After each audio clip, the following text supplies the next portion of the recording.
Hi, welcome to Practical Wisdom Stories, Soul Searching. My name is Nikki Kleppel, and we have Guillermo Vazquez. Welcome, Guillermo. Hey, hello. Thank you so much, Nikki, for having me on this platform. Very nice to see you again.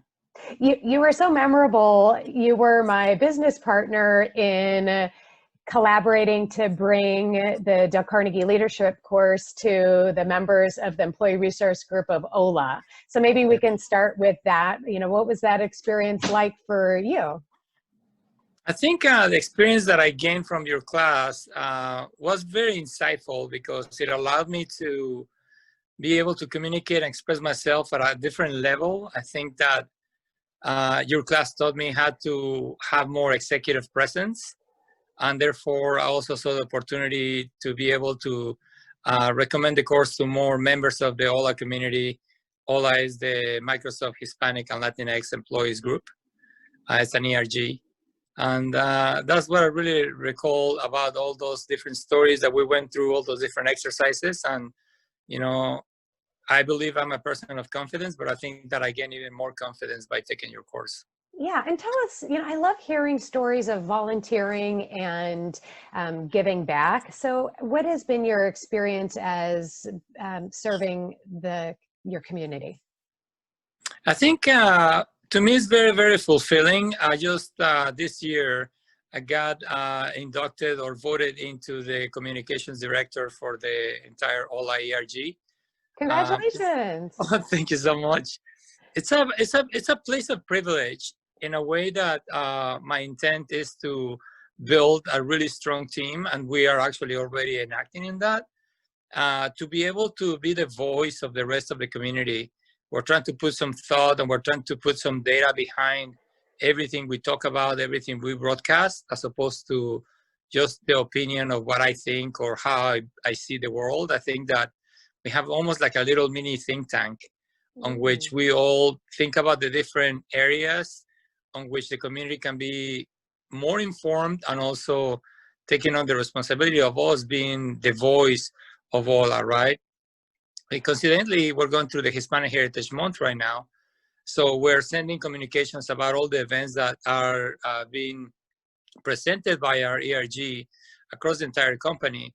And we frame it in a really good way that it feels more human, more unique, and it really showcases the talents and the things that brings us all together, such as music, such as art, being involved in politics, understanding where our place in the world is, bringing really, really amazing leaders that come and talk to us on these different keynote speaking events that we have presented for the community, and we're getting a lot of different traction.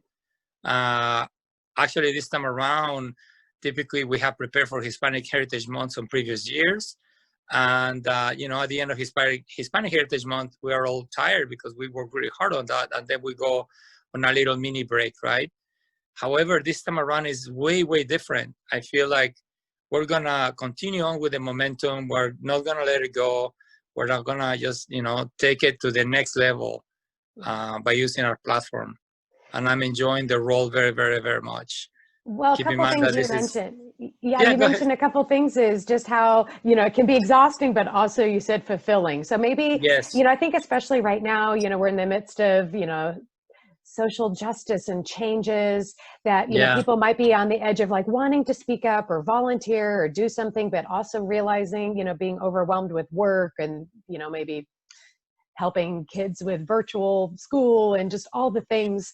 So I guess what is your either advice on giving and volunteering? I think I could answer your question in two formats. I think one of them is being informed, learning, and not being afraid of failing. Sometimes, like especially now with the movements of Black Lives Matter, like people are hesitant on how do I jump in, how do I help. What about if I mess up? What about if I offend somebody? Mm-hmm. I think it's all based on intent, the power of intent. So if you have positive intent to whatever action you're doing, even if you mess up, it is okay because somebody will see that you're being legitimate, that you're trying to help, and you just don't happen to know. I think it's worse when we just kind of sit back and observe, not really knowing what to do. And that's the part that, you know, really impacts everybody. Yes, I've heard a phrase like it's better to try to do right than be right. So thank you. You also talk about the importance of that human connection, you know, now more than ever this season of social distancing.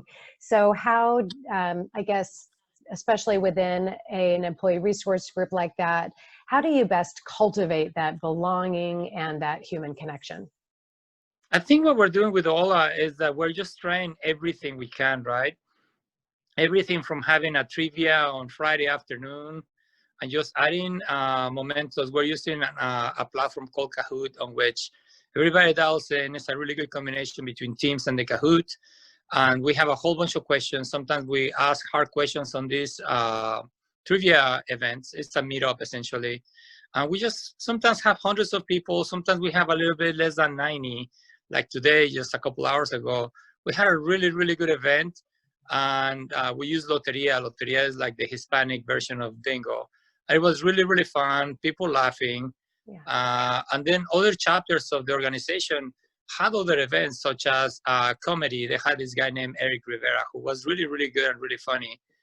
And we also bring the hard things to talk about, hard discussions, right? Like we're saying on the Hispanic Heritage Month, just bringing people who are in the political arena that educate us how to behave, how to act, how to think, how to be informed, how to essentially get to a better conversation when it comes down to talking about politics, the importance of voting this year and not letting it go, right?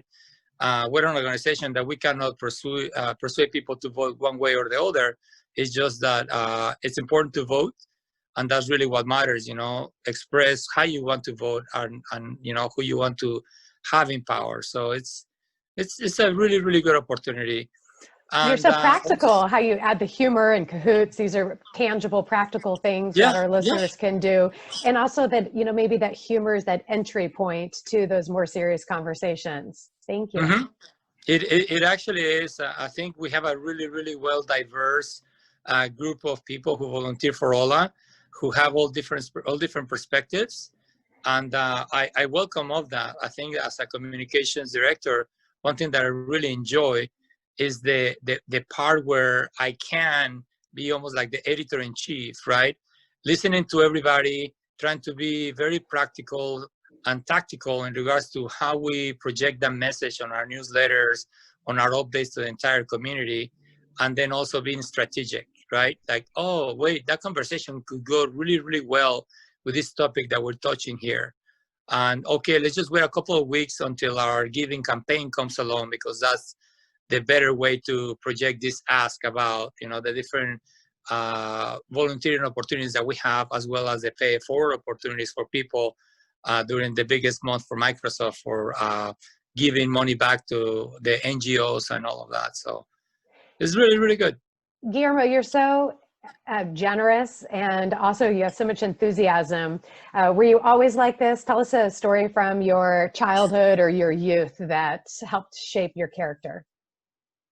I think it all comes from growing up poor without having too much privilege, and just, you know, growing up oppressed and really bad neighborhoods, right? And where did you grow up? Mexico City. Mm-hmm. So it comes from there, right? That I was the oldest of, I am still the oldest of 5 children of my mom. And I was always almost like the mini parent, you know, protecting my siblings, trying to help them out on all of that. But I think that, you know, as I grew up, turned the clock forward around 16, when I was 16 years old, living in Cancun, I used to work in a restaurant after I was, you know, I was balancing between high school and just also making some money for myself. And I met a girl who is from Czechoslovakia, Monica. And we were hanging out, and then at some point she lived in New York, and she said, you know, you have charisma, you have energy, you have so much potential. And it feels to me that you could definitely make it much bigger than you can even imagine if you move to the US. So, you know, that stayed on the back of my mind. And just within a few months, I started saving a lot of money, my friend Jorge and I decided to go on an adventure. I had a friend up here in Seattle who was working as a commercial fisherman in Alaska. And he said, hey, if you want to be a fisherman, come on board. It was to make $5,000 in 6 months. To me, that was a lot of money back then. So we decided to venture up and come up to Seattle. Then I eventually made it into a boat, and I worked on fishing boats in the middle of Bering Sea for 5 long years. And it was an amazing adventure. And I would probably say, or dare to say, that that's where I gained my leadership chops, because I was managing a group of 20 people, 20 fishermen who were like, really, really tough people. And just imagine, right? It's just like these big burly people who are like, and here is this Mexican guy who was like, shy originally, but when you're in a crew of 100 people and everybody has to make money, and you have to become a little bit more aggressive than you really are, and just, it's not necessarily aggressive, but just be assertive, right? Just to, this is what we need to do, be smart about how to put diagrams together about production. I got to use a lot of tools, fix different things. I started thinking around computers back then, and I used to make the spreadsheets up on the wheelhouse with in the captain's quarters using his Mac computer, and I was making spreadsheets with the calendar, the production, and I was, almost like a mini PM doing all that stuff, and that was a really, really good adventure. Oh, it's so inspiring that, there was someone who mentored you or gave you this idea, and, you're already demonstrating that now of just, especially helping with OLA, the ERG, like helping people have hope or think bigger. I guess one other thing in this season of soul searching, what is something that you have discovered? I guess like the meaning of life or something, just a realization that you've had. Well, it's a very hard question, but I think I can easily answer it. And I think that being in isolation and yet not really in isolation, at the beginning of COVID, I had my 3 children here with me, right? My oldest is 20, my son just turned 18, and my youngest daughter is 16 and a half. So 2 kids in high school, 1 in college. And I realized that I needed to step it up, but instead of stepping it up for everyone like I always have, I had to step it up for myself. And what does that mean? It means that I had to go like into really, really deep areas of myself and really, truly practice self-compassion. Something that, is a term that gets thrown around for many reasons. My biggest inspiration is this author called Jay Shetty. I was anxiously waiting for his book to arrive, and his book is called Think Like a Monk. It just came out on September 8th. So throughout this whole time, I've been working on learning more about meditation, doing yoga almost daily since then. I dropped probably about 33, 34 pounds in this whole process.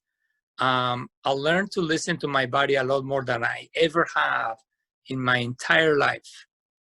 In my entire life, I don't think I ever listened to my body. I think I abused it and I trashed it, especially like during the fishing days, where I would work really, really super hard, 16 and a half hours a day.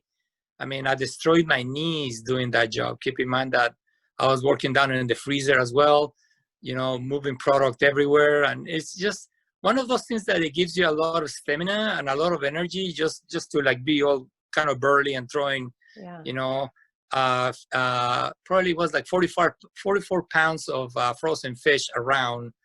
And it's just this thing that, it just gives you all these different things. But, it was very taxing. I did that for 5 years straight. Shortcut, I guess, or how do we tune into and listen to our bodies? I think that once you are able to not let your the previous version of yourself bash you and just abuse you, because keep in mind that for me, I do my best to live in the present time, and I didn't always do it that way. I would go back and look into my experiences and what drives me, what motivates me, and oftentimes I think what drove me is to be better than I was the previous day or my previous season or my previous years. But right now, I am compassionate enough to my own self to say that it's okay to some days have a hard day. It's okay some days to fail. And it's just an opportunity to do better the next time. No need to, be just bad to my own self. I think that many times something that drove me and made me better, quote unquote, is that I would just like be pretty hard on myself.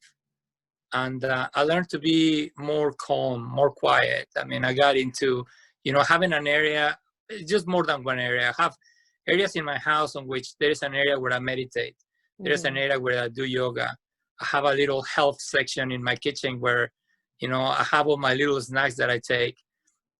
I got into a program called Made For, on which every month, it's a 10-month challenge. Every month I get a little trinket that motivates me to do something, right? So the first bracelet that I got was for water. So I've been drinking water, 8 bottles every day. I don't always accomplish that, but that has been a habit that I have formed. So now I really, really have to do it. It comes with a little cap that, every time you finish one bottle, you touch it and you move it around. It's like, okay, I finished that. Then the second month I did fuel, and fuel means food, nourish my body. It was about putting my phone out of the way and just thinking, and I did log what I ate for an entire month. Then the third month was about gratitude, and the gratitude is about being able to figure out who are the people who got you here, right? The people who you owe your path. Granted, sometimes as humans, we feel like we're deserving, right? I deserve this, I deserve that. However, that's not always the case, because the reason why we get somewhere is because somebody believed in us and they put their belief on us. Sometimes they gamble on us. And to me, that has always been, I think that I don't like to fail people. It is very, very impacting to my soul to fail someone. And now I can do better from the point of view that I can project and say, honestly, that's something that would put me over capacity. What about if we do this 2 weeks from now? What about if we do this in a month? Right. And sometimes I go back to people and apologize for saying, hey, I'm going to have to move this here and there because, and then you just explain why. And then when people see that, okay, so you care about me and you're letting me know that things are changing. So there we go. Yeah. And then the last one is about breathing. And that's something that I'm going to be working on this coming month. Like just being able to take 10 minutes out of your time. It comes with a little timer. And just take 10 minutes and just breathe and breathe and breathe. I think breathing is so important because it's one of those things that, as kids, we know automatically how to breathe. And I think that as we get into adulthood, we forget how to breathe. And sometimes, and I discovered that through the process of yoga and all of that, that I was not aware that I would stop breathing. Mm-hmm. And there were times when I was like feeling a little dizzy. And the main reason for it is because I would get into really, really deep thoughts. Yeah. And I was just like trying to stop things in my mind. And it's because I just stopped breathing. It's like, so it's just like, it's an amazing journey. And then if you were to read the Think Like a Monk, almost like it's a magnificent way in which Jay framed all his learnings, everything he's ever talked about.